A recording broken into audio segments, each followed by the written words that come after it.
Okay, we're going to attempt cranberry sauce today, which we've only made just a few times, but this is all that it needs to be made. So we've got cranberries. I'm going to rinse here in just a minute, add them to a pot. Orange juice plus some orange zest, and then cranberry juice and maple syrup. Okay, I washed my cranberries, and you will want to go through them because I found several that were already spoiled. So you would want to go through them, rinse them really well.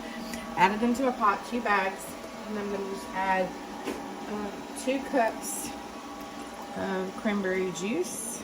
Make sure you get cranberry juice, not cranberry cocktail. 2 cups.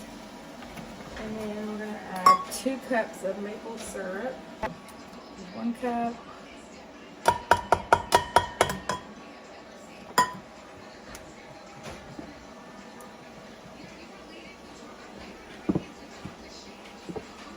And there's 2 cups. So 2 cups of maple syrup. I'm going to add 6 tablespoons of orange juice. This is the best. It's from my hometown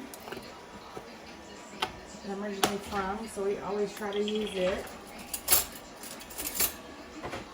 We're going to add 6 tablespoons. I'm probably going to add more, but about 6 tablespoons of orange juice. I'm going to add a little bit more for good measure. Love orange juice.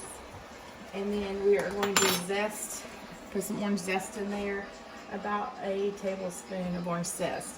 And then we're just going to bring it to a boil on high. And then once the cranberries, they'll kind of pop. And you kind of know they're getting there. But boil until they pop, and then on high. And then you're going to keep it a rolling boil. And then turn it down to medium until it thickens up a little bit. Alright, I'm just going to zest. I love this zester. It is Pampered Chef, but I'm just going to zest this orange. It's called for about 1 tablespoon, but I don't know how you could have too much, so I'm just going to zest this around.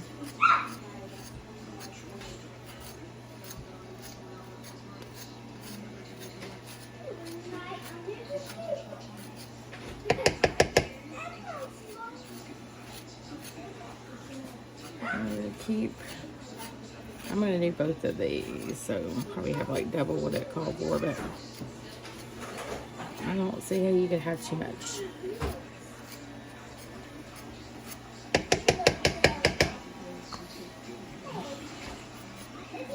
I'm just going to continue doing this. You can see it looks so pretty.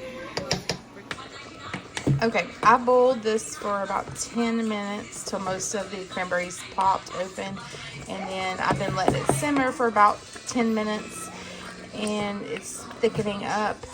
So you want to let it get thickened up, so about 10 to 15 minutes simmer, and then I'm going to turn it off and let it cool, and then I'll put it in the refrigerator. Be ready for later. Hope you enjoy.